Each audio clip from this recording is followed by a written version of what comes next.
Hello બાળકો, આજે આપણે ધોરણ 10ના ચેપ્ટર નંબર 14 જેમાં 14.1ના આપણે આજે દાખલા નંબર 12, 13 અને 14 જોઈશું. તેમાં સૌપ્રથમ દાખલા નંબર 12. પહેલાં સૌપ્રથમ આપણે રકમ વાંચીએ. તકતી એક રમતમાં ગોળ ફરતું એક તીર હોય તે 1, 2, 3, 4, 5, 6, 7, 8 માંથી કોઈ એક સંખ્યા પાસે નિર્દેશ કરતું અટકે અને આ સમસંભાવી પરિણામો હોય. આ તકતી ગોળ ફરતું એક તીર છે જે કોઈ એક સંખ્યા પાસે આવીને અટકે છે, જેમાં આપણે આ આકૃતિ પરથી જોઈ શકીએ. અહીંયા એક પર દર્શાવ્યું છે, એવી રીતે કોઈ પણ એક નંબર પાસે આવીને તે અટકે છે. તો આપણને આ 4 સંભાવના પૂછી છે, એમાં વાંચીએ. પહેલું છે તે 8 તરફ નિર્દેશ કરે તેની સંભાવના કેટલી. બીજું છે અયુગ્મ સંખ્યા તરફ નિર્દેશ કરે તેની સંભાવના કેટલી. ત્રીજું છે 2 કરતાં મોટી સંખ્યા તરફ નિર્દેશ કરે તેની સંભાવના. અને ચોથું છે 9 કરતાં નાની સંખ્યા તરફ નિર્દેશ કરે તેની સંભાવના. આ આઈએમપી દાખલો છે બાળકો, તો ધ્યાન આપજો. સાવ ઇઝી છે બાળકો આ દાખલો. આપણે સૌપ્રથમ કુલ પરિણામથી સ્ટાર્ટ કરીએ. આપણે સૌપ્રથમ બધા સમમાં કુલ પરિણામ સૌથી પહેલાં લખવાના. તો આપણને કુલ પરિણામ કેટલા મળશે બાળકો? કુલ પરિણામ આપણી પાસે કેટલા નંબર છે? ટોટલ 8 નંબર છે, એટલે કુલ પરિણામ કેટલા આવશે? 8. હવે આપણે ઘટના એ માટે લખીએ. તો ઘટના એ પહેલાં આપણે લખી દઈએ. શું શોધવાનું છે? ઘટના 8 તરફ નિર્દેશ કરે.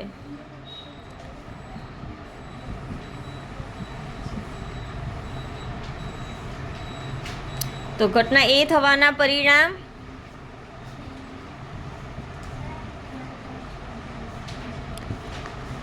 આપણે 8 તરફ નિર્દેશ કરે. 8 કેટલી વખત છે? એક વખત છે. આપણી પાસે 8 કેટલી વખત છે? એક વખત. એટલે 8 થવાના પરિણામ પણ કેટલા થશે? 1 થાય. તો આપણે લખી દઈશું PA બરાબર ઘટના એ થવાના પરિણામ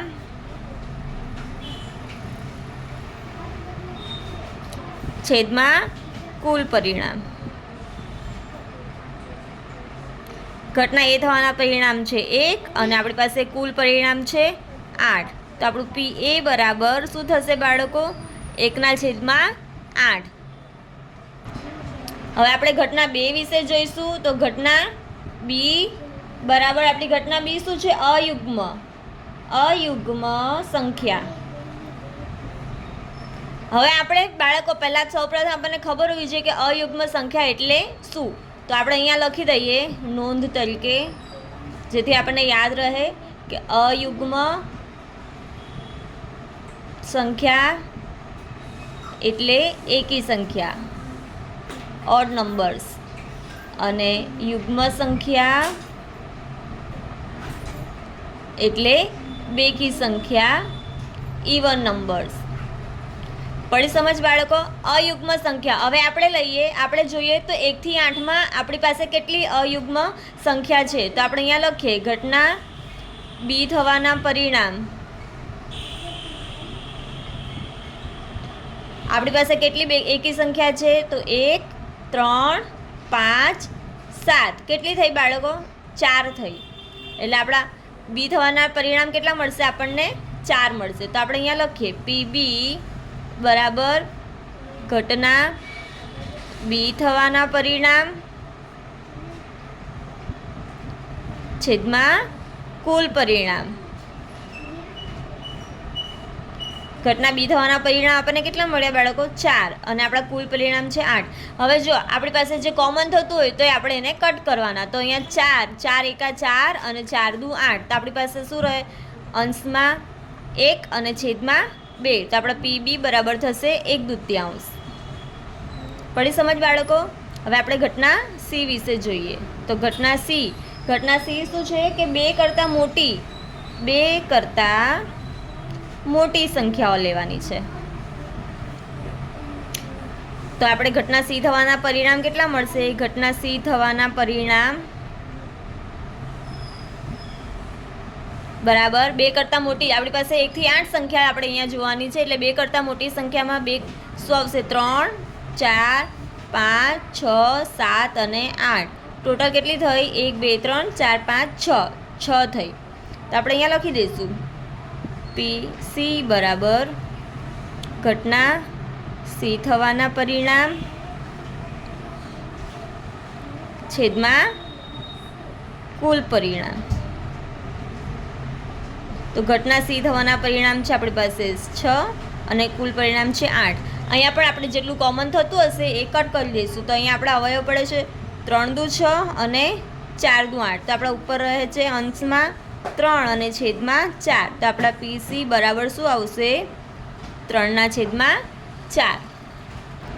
હવે આપણી ઘટના ડી શું છે બાળકો? ઘટના ડી છે 9 કરતાં નાની સંખ્યા. 9 કરતાં નાની સંખ્યા. તો આપણા પરિણામ કેટલા હશે ઘટના ડી થવાના? તો ઘટના ડી થવાના પરિણામ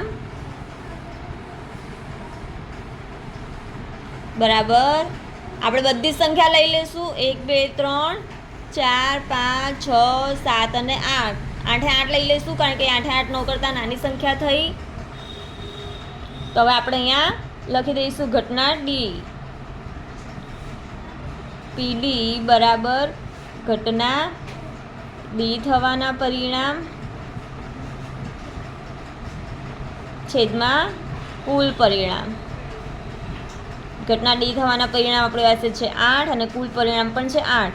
તો 8 ને 8 કટ થઈ જાય. 8 1 8. તો આપણો જવાબ શું આવશે બાળકો? 1.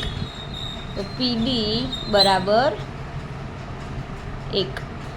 પડી સમજ બાળકો? સાવ ઇઝી સમ છે અને આ આઈએમપી પણ છે. હવે આપણે જોઈશું દાખલા નંબર 13. રકમ વાંચીએ. પાસાને એકવાર ફેંકવામાં આવે તો પહેલું અવિભાજ્ય સંખ્યા, બીજું 2 અને 6 વચ્ચેની સંખ્યા અને ત્રીજું અયુગ્મ સંખ્યા મળે તેની સંભાવના શોધવાની છે. અહીંયા આપણે 3 સંભાવના શોધવાની છે. આ પણ આઈએમપી દાખલો છે જે 4 માર્ક્સમાં પૂછી શકે. સૌપ્રથમ આપણે કુલ પરિણામ લખશું બાળકો. તો કુલ પરિણામ અહીંયા કેટલી વાર આપણે પાસો ફેંકવાનો છે? એક જ વખત. એક જ વાર પાસો ફેંકવાનો છે એટલે પાસામાં કેટલા અંક હોય બાળકો? 1 થી 6 સુધી. તો આપણે લખી દઈશું 6. હવે આપણે પહેલી સંભાવના શોધીએ અવિભાજ્ય સંખ્યા. તો ઘટના એ બરાબર અવિભાજ્ય સંખ્યા. તો આપણે એના પરિણામ લખીએ. ઘટના એ થવાના પરિણામ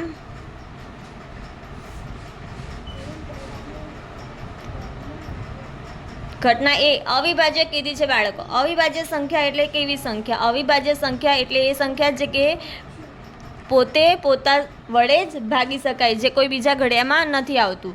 જેવી રીતે કે 2 3. હવે 4 જો 4 આવે, 2 દુ 4 થાય એટલે એ બીજા ઘડિયામાં આવે છે એટલે 4 એ અવિભાજ્ય નથી પણ વિભાજ્ય છે. પછી 5 અને 6 પણ કેવી છે? એ વિભાજ્ય. એટલે આપણી પાસે કેટલી અવિભાજ્ય સંખ્યા થઈ? આ 1 2 અને 3 અવિભાજ્ય સંખ્યા થઈ. હવે અહીંયા લખી દઈશું પી એ બરાબર ઘટના એ થવાના પરિણામ છેદમાં કુલ પરિણામ. આપણી પાસે ઘટના એ થવાના પરિણામ કેટલા મળ્યા બાળકો? 3 અને કુલ પરિણામ કેટલા છે? 6. હવે આપણે કોમન છે એ કટ કરી લઈશું. તો 3 1 3 અને 3 દુ 6 એટલે અંશમાં 1 રહેશે અને છેદમાં 2 વધશે. એટલે આપણો જવાબ આવશે 1/2. હવે આપણે ઘટના બી જોઈએ. તો ઘટના બી બરાબર 2 અને 6 વચ્ચેની સંખ્યા હોય. 2 અને 6 વચ્ચેની સંખ્યા. તો આપણે એના પરિણામ લખી દઈશું. ઘટના બી થવાના પરિણામ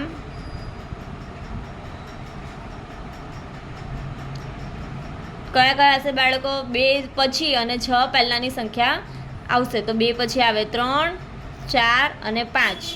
એટલે આપણા પરિણામ કેટલા થયા? 3 થયા. આપણે લખી દઈશું પી બી બરાબર ઘટના બી થવાના પરિણામ છેદમાં કુલ પરિણામ. ઘટના બી થવાના પરિણામ છે 3 અને કુલ પરિણામ છે 6. તો અહીંયા પણ આવશે 1/2. તો પી બી બરાબર 1/2. હવે આપણે જોઈશું ઘટના સી. તો ઘટના સી બરાબર અયુગ્મ સંખ્યા. તો ઘટના સી થવાના પરિણામ કેટલા થશે બાળકો? આપણે આના પહેલાંના દાખલા આગળના દાખલામાં જોઈએ અયુગ્મ સંખ્યા કોને કહેવાય? અયુગ્મ સંખ્યા એટલે એકી સંખ્યા. તો અયુગ્મ સંખ્યામાં કયા કયા નંબર આવશે? 1, 3 ને 5. તો આપણને કેટલા નંબર થયા? 3. તો આપણે અહીંયા લખી દઈશું PC બરાબર ઘટના સી થવાના પરિણામ છેદમાં કુલ પરિણામ. તો આપણે અહીંયા આવશે 3/6. અંશ છેદ ઉડી જાય તો શું વધશે બાળકો? 1/2. સાવ ઇઝી સમ છે બાળકો, ટ્રાય કરજો.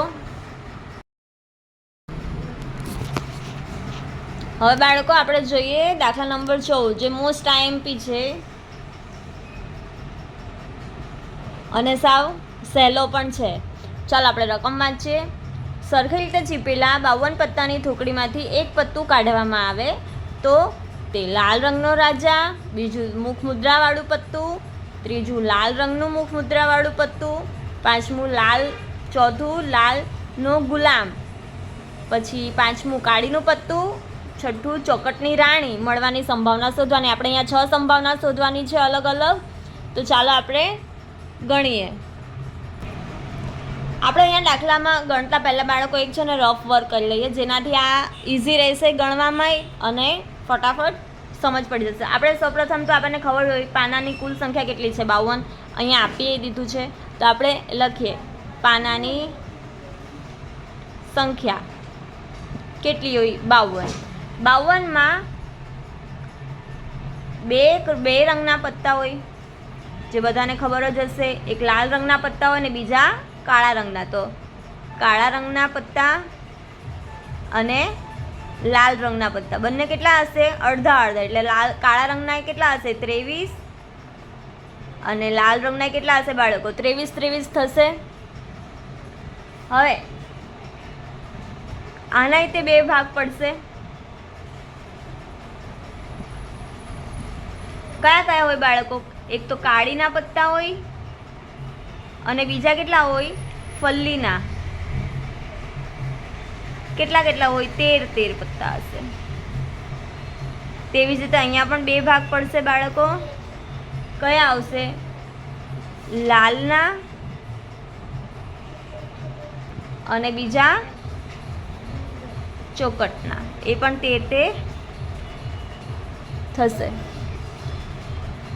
હવે એક લખી દઈએ. આપણને અહીંયા એક શબ્દ પૂછ્યો છે મુખ મુદ્રાવાળા. મુખ મુદ્રાવાળાનો પણ આપણે રફ વર્ક કરી લઈએ તો દાખલો ગણવામાં ઇઝી રહેશે. તો મુખ મુદ્રાવાળા પત્તા કયા કયા હોય? મુખ મુદ્રાવાળા બાળકો પત્તા કોને કહેવાય? કે જેનું ફેસ દેખાય આપણને, જે છે ગુલામ, રાણી અને રાજા, એને મુખ મુદ્રાવાળા કહેવાય. એકો એ મુખ મુદ્રાવાળો પત્તું ન કહેવાય. એટલે અહીંયા 3 જ પત્તા આવે. ગુલામનું આવે, રાણી આવે અને રાજા.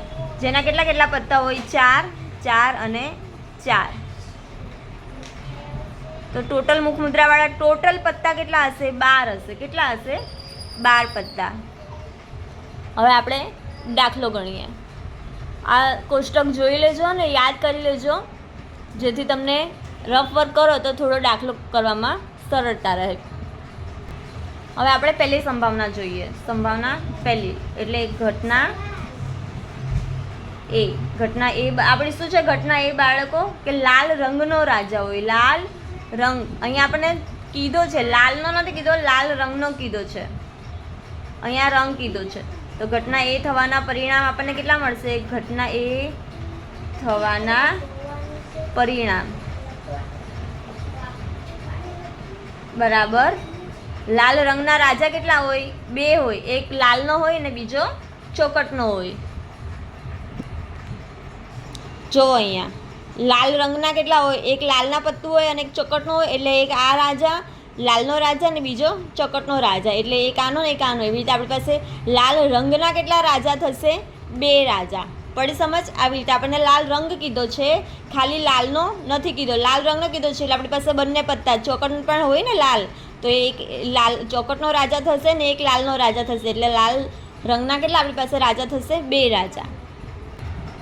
તો આપણે અહીંયા લખી દઈએ PA બરાબર ઘટના A થવાના પરિણામ છેદમાં કુલ પરિણામ. તો ઘટના A થવાના પરિણામ છે 2 અને કુલ પરિણામ છે આપણી પાસે 52. તો 2 એકા 2 થશે અને 26 દુ 52 થશે એટલે 1/26. PA બરાબર 1/26. હવે આપણે આગળ ઘટના B જોઈએ.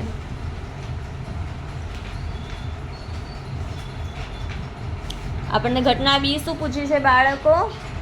મુખ મુદ્રાવાળું પત્તું. શું છે? મુખ મુદ્રાવાળું.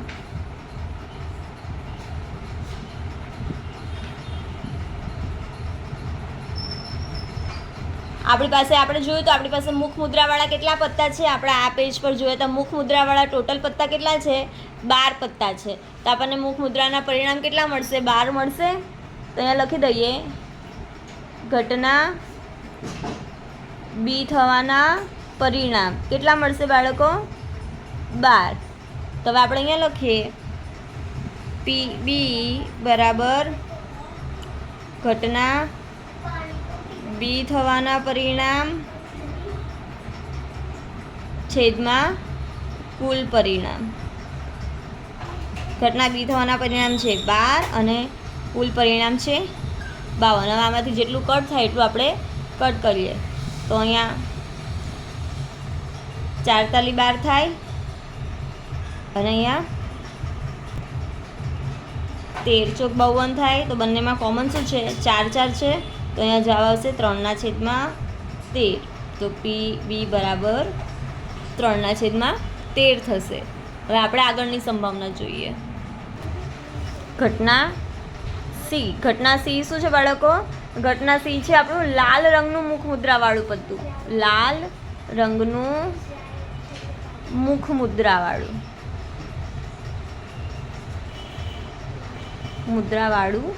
પત્તું. તો ઘટના C થવાના પરિણામ બરાબર. હવે આપણે જો આપણને પૂછ્યું છે લાલ રંગનું મુખ મુદ્રાવાળું કેટલું પત્તું હોય. તો લાલ રંગના મુખ મુદ્રાવાળા પત્તા આપણી પાસે કેટલા થશે? લાલ રંગ કીધા છે એટલે આપણે જોઈએ. જો અહીંયા તમને કહું, એક લાલ અને ચોકટની રાણી, ત્રણેયના રાજા ને ત્રણેયના ગુલામ. એટલે ટોટલ કેટલા થયા? 2 2 4 અને 2 6. આપણી પાસે ટોટલ 6 થશે. 2 રાણી હોય, 2 રાજા અને 2 ગુલામ. એટલે આપણી પાસે કેટલા થશે? 6 થશે. તો આપણી પાસે ટોટલ ઘટના C થવાના પરિણામ કેટલા થયા? 6. તો આપણે લખશું PC બરાબર ઘટના C થવાના પરિણામ છેદમાં કુલ પરિણામ. ઘટના C થવાના પરિણામ આપણને કેટલા મળ્યા છે બાળકો? 6. 6/52.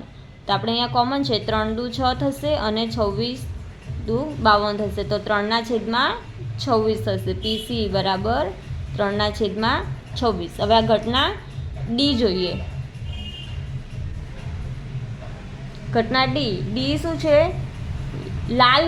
લાલનો ગુલામ હોય. શું છે? લાલ રંગનો નથી કીધું, આપણે અહીંયા કીધું છે લાલનો ગુલામ. તો ઘટના D થવાના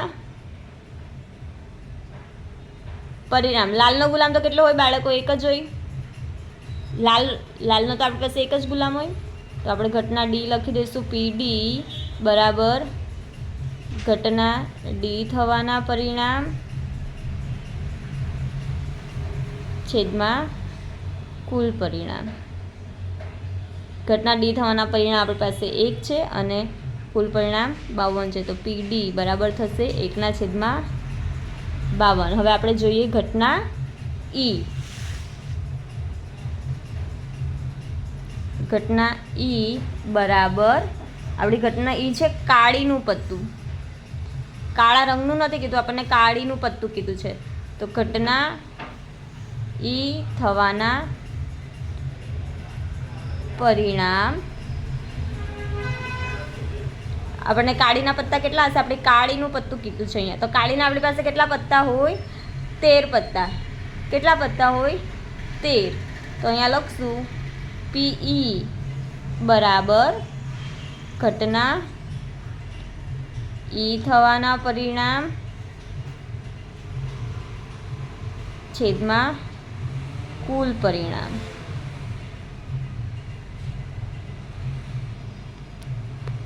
આપણી પાસે કાળીના પત્તા પૂછ્યા છે. કાળીના પત્તા આપણી પાસે કેટલા હોય? 13 હોય. આપણને કયું કાળીનું પત્તું એ નથી પૂછ્યું, આપણને કાળીના પત્તા પૂછ્યા છે. એટલે કાળીના પત્તા કેટલા હોય? 13.